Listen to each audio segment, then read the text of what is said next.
ओम श्री परमात्मने नमः। श्री चैतन्य चरित्रावली अध्याय परम सहृदय निमाई की निर्दयता। इन महात्माओं के हृदय वज्र से भी अधिक कठोर और पुष्पों से भी अधिक कोमल होते हैं।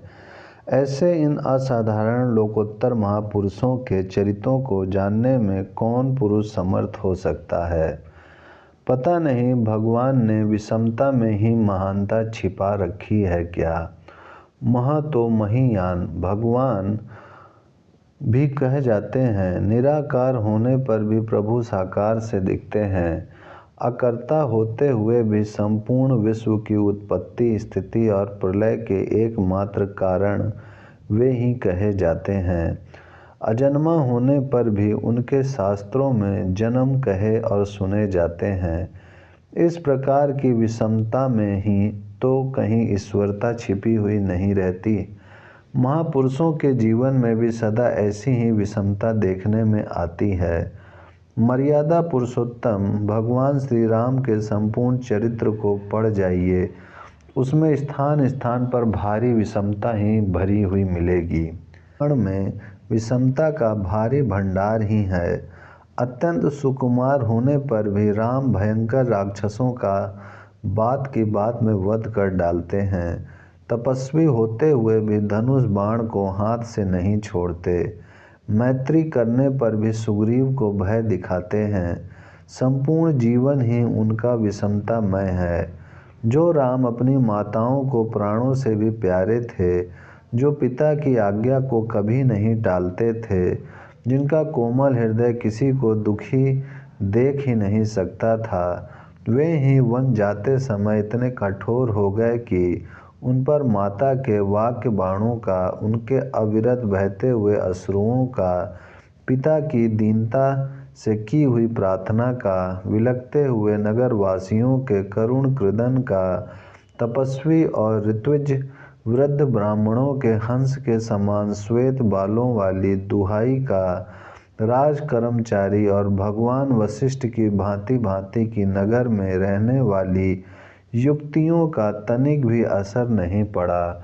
वे सभी को रोते विलखते छोड़कर, सभी को शोक सागर में डुबाकर, अपने हृदय को वज्र से भी अधिक कठोर बनाकर वन के लिए चले ही गए। इससे उनकी कठोरता का परिचय मिलता है। सीता माता के हरण के समय के उनके क्रोध को पढ़कर कलेजा कांपने लगता है। मानो वे अपनी प्राण प्यारी प्रिया के पीछे संपूर्ण विश्व ब्रह्मांड को बात की बात में अपने अमोघ बाणों से नष्ट ही कर डालेंगे। स्फटिक शिला पर बैठकर अपनी प्रिया के लिए उनकी अधीरता को सुनकर पाषाण भी पिघल गए थे। लंका पर चढ़ाई के पूर्व हनुमान के आने पर सीता जी के लिए वे कितने व्याकुल से दिखाई पड़ते थे। उनकी छोटी छोटी बातों को स्मरण करके रोते रहते थे।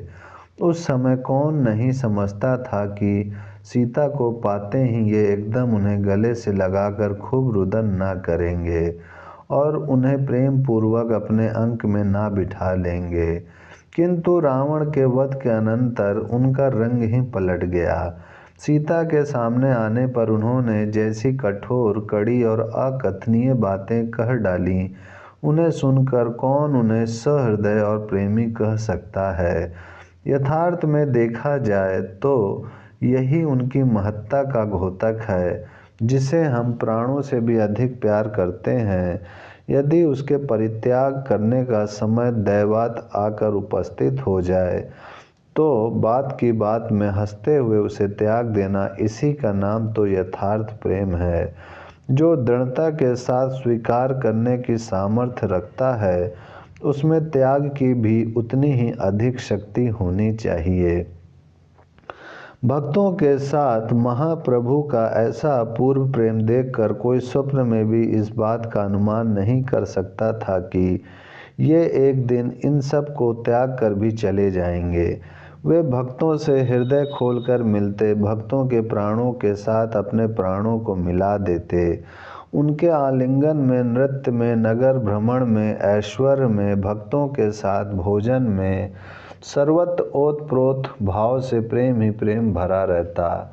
विष्णु प्रिया जी समझती थीं पतिदेव मुझसे ही अत्यधिक स्नेह करते हैं, वे मेरे प्रेम पास में दृढ़ता से बंधे हुए हैं।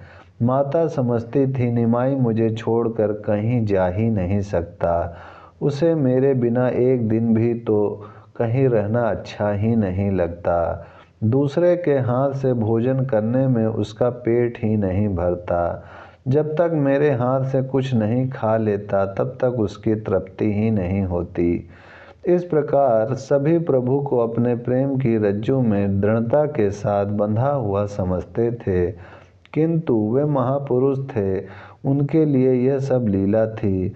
उनका कौन प्रिय और कौन अप्रिय, वे तो चराचर विश्व में अपने प्यारे प्रेम का ही दर्शन करते थे। प्रेम ही उनका आराध्य देव था। प्राणियों की सकल सूरत से उनका अनुराग नहीं था, वे तो प्रेम के पुजारी थे। पुजारी क्या थे, प्रेम स्वरूप ही थे। उन्होंने एकदम संन्यास लेने का निश्चय कर लिया। सभी को अपनी अपनी भूल का अनुभव होने लगा। आज तक जिसे हम केवल अपना ही समझते थे वह तो प्राणी मात्र का प्रिय निकला। उस पर हमारे ही समान सभी प्राणियों का समान भाव से अधिकार है। सभी उसके द्वारा प्रेम पीयूष पाकर प्रसन्न हो सकते हैं। महाप्रभु के संन्यास लेने का समाचार संपूर्ण नवद्वीप में नगर में फैल गया। बहुत से लोग प्रभु के दर्शनों के लिए आने लगे। महाप्रभु अब भक्तों के सहित संकीर्तन में सम्मिलित नहीं होते थे। भक्तगण स्वयं ही मिलकर संकीर्तन करते और प्रातः सायं प्रभु के दर्शनों के लिए उनके घर पर आया करते थे। जिस दिन महामहिम श्री स्वामी केशव भारती प्रभु के घर आए थे, उसी दिन प्रभु ने संन्यास लेने की तिथि निश्चित कर ली थी। उस समय सूर्य दक्षिणायन थे। दक्षिणायन सूर्य में शुभ संस्कार और इस प्रकार के वैदिक कृत और अनुष्ठान नहीं किए जाते। इसीलिए प्रभु उत्तरायण सूर्य होने की प्रतीक्षा करने लगे। समय बीतते कुछ देर नहीं लगती। धीरे धीरे भक्तों को तथा प्रभु के संबंधियों को शोक सागर में डुबा देने वाला वह समय सन्निकट आ पहुंचा। प्रभु ने नित्यानंद जी को गृह परित्याग करने वाली तिथि की सूचना दे दी और उनसे आग्रह पूर्वक कह दिया, हमारी माता, हमारे मौसा चंद्रशेखर आचार्य, गदाधर, मुकुंद और ब्रह्मानंद, इन पांचों को छोड़कर आप और किसी को भी इस बात को ना बतावें। नित्यानंद जी तो इनके स्वरूप ही थे। उन्होंने इनकी आज्ञा शिरोधार्य की और दुखी होकर उस भाग्यहीन दिन की प्रतीक्षा करने लगे। ओम शांति शांति शांति।